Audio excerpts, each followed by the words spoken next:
So we're starting today with the Daily Trust. Insecurity, Naval Chief canvass for border walls.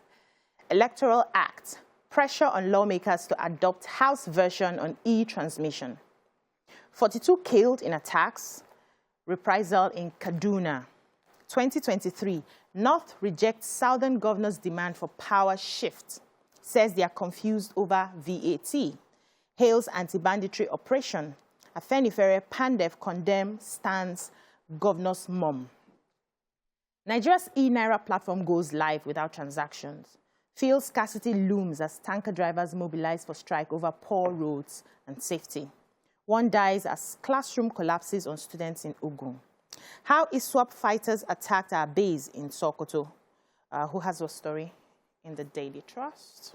Okay, so yesterday, we took the story where we had said that the military base in Sokoto was attacked by ISWAP fighters and there were casualties. The defense headquarters has confirmed this and saying that, yes, these people came, but that the military on the Nigerian side also, counter-attacked them. That, yes, there were casualties, but they were able to also, some of them were injured. They went after a few of them who ran off, but and some of them were also killed. So it was not totally just like they took over of the Nigerian military side. The military too was a tough battle. Yes, it was a battle, and they're saying that like we mentioned yesterday, that the shutdown of telecommunications has now allowed them to be using the telecommunication services from the neighboring country, and that's how they're able to bring themselves together and further, this attack. But we have some reports coming from Zamfara. People are saying it was not really ISWAP that did this. They said they've not even had any ISWAP presence since 2018. They said it is a notorious bandit leader in the eastern part of Sokoto called Turji, who has claimed responsibility for this attack. Wow. So it's not, as far as it's not ISWAP, this is this person that has claimed attack. And people also in the laboring area are saying there's no sign of these bandits running away from their place or any leader being killed. That yes, sometimes they move from camp to camp. That yes, they can just tell that they have moved from camp to camp, but there's nothing to show that these people were killed. Are scared or something. Based on what the military is saying, that they are saying there's nothing to show that these bandits were shot at or killed or that they ran away from their base. So those are the... I looked for that because I listened to that story on the radio, and I looked, because in Zamfara they've locked down communications, and I'm hoping we treat it here as a topic, because if the bandits still have access to communication, and the residents don't have access to communication, it's worse off. They're worse off because they can't call for help, they can't do anything. I can't do my daily business. I mean, we are living in the 21st century, for goodness sake. I think it works. How can you not have communication? But No. Just let us put ourselves in the people of Zamfara. Are we saying that they are villagers and they don't deserve to have communication? No. Okay, so the reason they did this was for the security. Yes. And I think it should have been a very short-term measure. Because it's taken so long, the bandits have capitalized on that. They found the loopholes. And they're using that. Which is it's going to be obvious. How can? Just imagine they said that all of us are not going to use phone again for the next one. Well, they're taking us Twitter. Yeah, we survived. Taking us Twitter. We're not surviving. Some people can still go on Let's Twitter. move on. We will not have phone for the next one. Do you have a story here? I was just going to... the fuel scarcity? What do you call them? The tankers. Tanker drivers, okay. Yeah, they said that they're going to go on strike because of the bad state of the roads, and they're not allowed to put their... The tankers are not... They don't make sure they have their safety valves, so their lives are at risk. Safety valves for the truck. For the trucks. Yeah, for the inflamables. Safety valves, the roads are bad, and there was one other thing.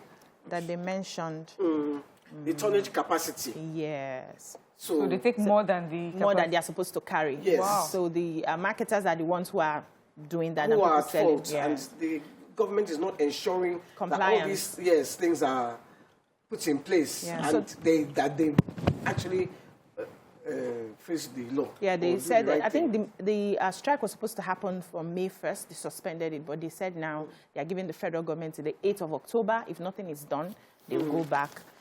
Please, fuel should not increase at this time. Everything else has increased. Moving on now to the nation. 42 killed, houses razed in Kaduna attacks. Mob lynched, Lagos police chief won't die in vain, says CP. Government raises visitation panel for LASU. 7.5 million doses of COVID-19 vaccines expected. Ohanese's sixth end to killings, arson in Southeast. North governors, emirs reject power shift in 2023. Sit-at-home traders devise means to recoup losses. 13 wedding guests die in crash. Who has what in I have the story from Kaduna State. Very sad story. 42 people have been reported killed in Zango and Kataf and Karura local government areas in Kaduna State. They said that this was within 24 hours, was described as unrestricted bloody violence. They say on Monday, 8 people were killed in Zango and Kataf, but Sunday evening before this Zango and Kataf in Karura, 40 people were killed. Houses set ablaze. They said these bandits, terrorists, wherever they are, came into the community, and it was raining, and they just started shooting at everybody. Wow. So most of those who died were women and children. The Southern Kaduna People's Union, they're saying that that for their communities, they did not see enough Operation Safe Haven, police, and other security operatives presence in those communities, and that they do not even have something as cheap and as small as a drone for surveillance. Wow. They feel that, and they're expressing that for them, they feel it's deliberate because the Hausa, Fulani communities seem to have a heavier police and security operative presence. That's according to them. And they're saying that, we hear these things coming from that area all the time. Every time there's one killing or the other in these communities, and we just wonder what's happening. These people are sad and broken. Imagine to wake up one day and just hear 40 people were just killed like that. So we just hope that they find who these people are, arrest them, prosecute them, name them, and let's see who they are. Yeah. Do you have a story in the nation, man? I was going to just continue on that story because the Catholic Diocese of Kafanchan, Mr. Michael Magaji, said they were going to have a mass burial. So just to draw the attention of the world to their plight, because they have just embalmed 32 corpses. I think it's such a sad, because I read it in the Vanguard as well. Okay. The sad story. Yes. Okay, let me take the 7.5 million doses of COVID-19. So Nigeria will take delivery of that 7.5 million doses of AstraZeneca COVID-19 vaccine between October and early November, according to the Presidential Steering Committee. They said about 3.5 million doses donated by the United States government will arrive next month, while the remaining 4 million is expected in November. They also said that the country will soon begin to receive 1 million doses of Johnson & Johnson anti-COVID-19 vaccine every month. Yeah. Okay. So the quantities will give us that herd immunity. They want to be able to vaccinate about 70% of people in the country. And that's a very interesting one. So hopefully, most people will be vaccinated. We have not died. Nigerians, because when you have the Edo State governor saying, oh, if you don't take the vaccine, you can't go to work. You don't even have enough vaccines, so how can you be saying... Yeah, but what they are saying is that they have vaccines that are there, and people are not taking the ones that they even have. Because that's why they are making more. If everybody in Edo State decides that, okay, I want to take this vaccine, do you have enough? Yeah, but they won't all decide at the same time. But even if you get there, let that be our problem. That we don't have enough. We don't even want to take vaccines. Let the problem be we are ready to take the vaccines, but we don't have. Moving on to the punch. I hope I have time to take this before a break. Okay. Anger trails Northern governors' opposition to 2023 power shift. 74% global youth population in Nigeria, 9 others 2041, according to the World Bank. Group floods Osun with Osibaju's 2023 presidential posters. FIRS officials charged with document falsification lose bid to stop trial. We are investigating extortion of inbound travelers at airports, federal government. Petrol subsidy hits 905.27 billion. Oil rises to $79.71. 48 killed in Kaduna fresh attacks, so Kapu blames police. 1 dies, 16 rescued as Lagos boat hits rock. PDP knocks Ogun State government over Abiodun, deputy speaker's foreign trips. What do we have here? I want to take the PDP... Seriously? Yeah. Go ahead. I'm shocked. So shocked. The People's Democratic Party have faulted the governor, Dr. Abiodun, and his deputy, Noimot Salako Oyedele. They left the country at the same time. Whoa. When Dr. Abiodun was leaving, he left shortly after his father's burial, and he was seen with the party leader. He handed over to his secretary, the Secretary of State, not the deputy. So the deputy, in annoyance, said, "Hey, you've handed over to him." Okay, Miss F, I'm going to London. Wow. She said went to London. Then the speaker said, since everybody is out, Miss F, I'm going to America. You're kidding. I'm not kidding. Everybody goes. Who's going to do the work? That's where they are now. Maybe that's why our road is not tied. Wow. Let's take a short break. The newspaper reviews continues after this break. Nigeria. Stay with us.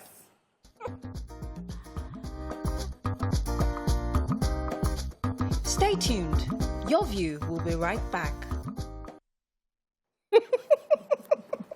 Welcome back. So please, I really don't believe that story. Give it to us. Okay, so the state chairman of PDP said that he described it the height of insensitivity to governance. He said the governor traveled out, followed by his deputy, followed by the speaker.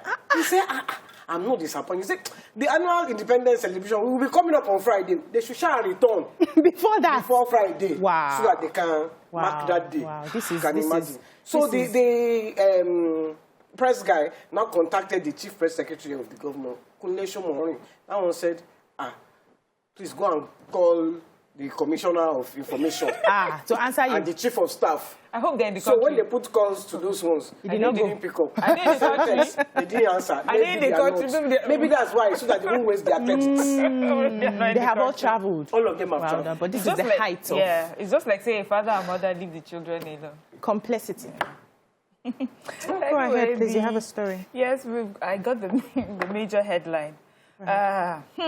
So the northern governors have met in Kaduna, and they are responding to the call for a southern presidency. You know that the southern governors have been clamoring for, and a lot of other groups have sort of endorsed.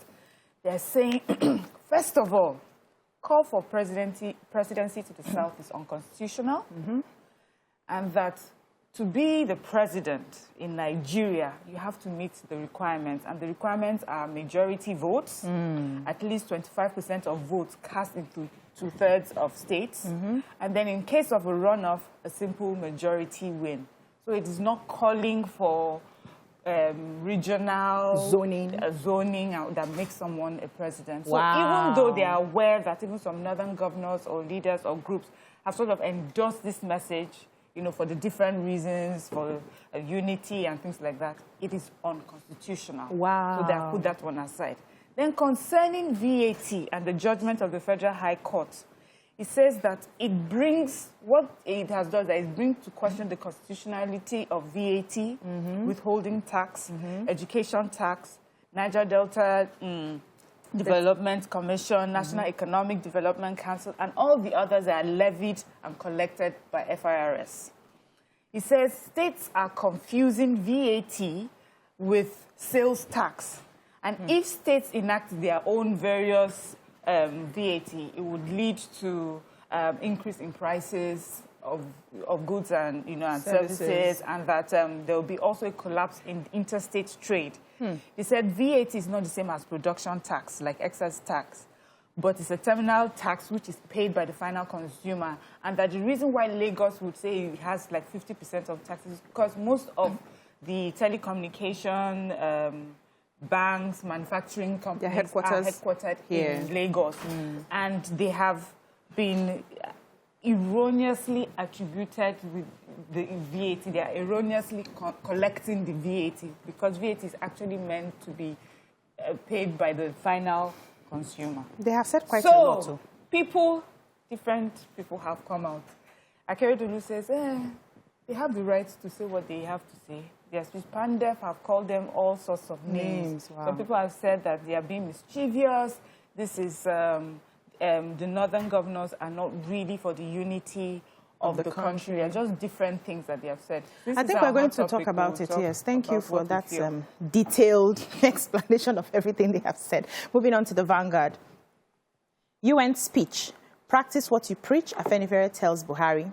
COVID-19. Federal government probes airport officials for aiding protocol breach.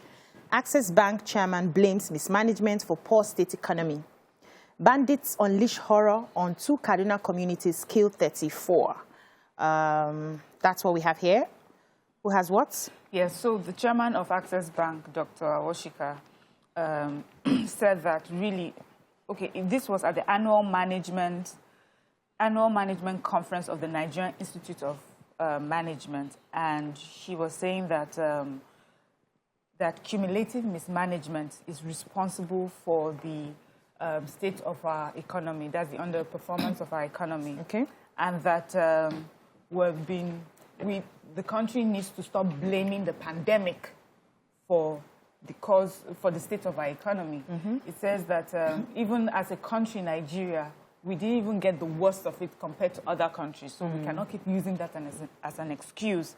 And says, over the years, due to economic mismanagement by the country's leadership, it is obvious that the country is currently performing below its potentials because of cumulative mismanagement. And it says that government has to own responsibility for where we are today.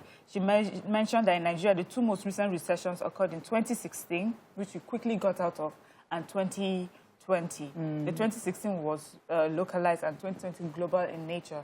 Yes, but we cannot keep talking about pandemic as the reason why we're in this. Just many years of mismanagement. Yeah. And that's the truth. Okay. So the federal government yesterday is vowing to probe some airport officials who continue to extort inbound international travelers with a view to helping them evade quarantine. So what they do is when you come in, they can, you pay them different amounts of money, and then you're not allowed to go into quarantine. And this is furthermore causing the spread of COVID-19, especially from people who are coming in from other countries. So the chairman of the Presidential Steering Committee, PSC, Mr. Boss Mustafa, talked about how they are going to carry out investigations because some of the travelers are actually the ones reporting how this is going on. And they have found out that some staff members of the airlines and even some medical doctors are complicit in this. And so they are going to probe them and hopefully prosecute them when... Of how the federal government says it's not even 51,400 they've been collecting from people, but 31,000, because they collect that as what you need to pay to do the test when you come in. Okay. You want to take a story here? I just want to talk about the Afenifere saying that Buhari is not practicing what he's preaching. He said in Buhari's speech, he talked about Israel and he called for Palestine and Israel to resolve their differences, and that the skirmishes between both borders is the question of justice and fairness and equity. So they are saying, come, you are saying that about what of inside your own country? What are you doing to settle the skirmishes inside your own country? That is it only on the global level that this is fair? So inside your country, you can be fighting. Charity begins at home. First of all, check when they say clean the cockroach in your eye before you remove the cockroach in Miriam's eye. Moving on to the Sun. Northern governors dare South on 2023 presidency. We've taken that. 13 die in road accidents in Rivers. Gunmen kill 4 in Anambra. Raise 4 vehicles. Sit at home easing out in Southeast. Life gradually returns in Owerri, Umuahia, others. Aba deserted. Vehicle conveying foodstuffs raised in Enugu. WAHO to build world-class laboratory in Enugu. Secrecy in government undermines access to information editors. Do you have any story in the sun? Yes, I do. So the vehicle conveying fruits and vegetables coming from the north was stopped and then set ablaze in Idem Junction, Ibiagwa, Nike, or is it Nike in Enugu is local government area of the state. They said, first of all, no lives were lost, but they said it seemed like this was in accordance with the sit-at-home injunction where everybody's meant to sit at home, and this vehicle was coming with proceeds from the north, and they just stopped and set everything ablaze. Although it says that the fire service came in quickly and put the fire out, and the police was also contacted. Although they did not confirm, the police did not confirm the story, but they said they will get back to it later. As of the time of this report. Please, when it comes to food and things like that, I think it's important That's to know the personal businesses. Apart from business, they are taking it to feed people, to eat. Yeah, but the leadership of IPOB, repeatedly announced that they have suspended the sit-at-home. So they are saying that they are not the ones doing all of this. They cannot be destroying themselves. So there are hoodlums who have taken advantage of what is happening to cause mayhem in the southeast, and they are looking for them. They are going to fish them out. Now, you can't be fighting somebody on the outside and then eating up yourselves. They also said that they got wind of some bandits are planning to invade the southeast, and they're going to put it on IPOB members. They're saying they cannot fight their people. Why they started that was to fight for freedom, not killing their own people. So they are not the ones doing what is happening right now, and they are still going to join hands, join security agencies to fight the hoodlums who are perpetrating this. I think this is very important they do this. I think it is because number one, is giving IPOB a very bad name. Yes, it is. So even the people who are supporting them will stop supporting them, because if you are not killing us, so what's the point? And a lot of them, so they need to investigate it quickly. They are still adhering to the sit-at-home, even though they have said it's over because of fear. When you come out, things can be damaged. Nobody's there to protect you. So it's, that's my problem with protests in this country. When you take your protest to the streets, the people your enemies will take it over. Take advantage and just. It's what happened during NSAS.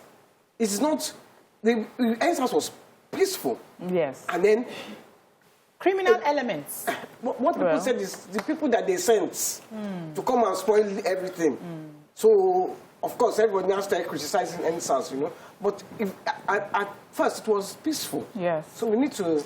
Thank you, ladies. Thank you so much, ladies. That's all we can take on the newspaper reviews. When we come back, we'll take the hot topic of today. Stay with us.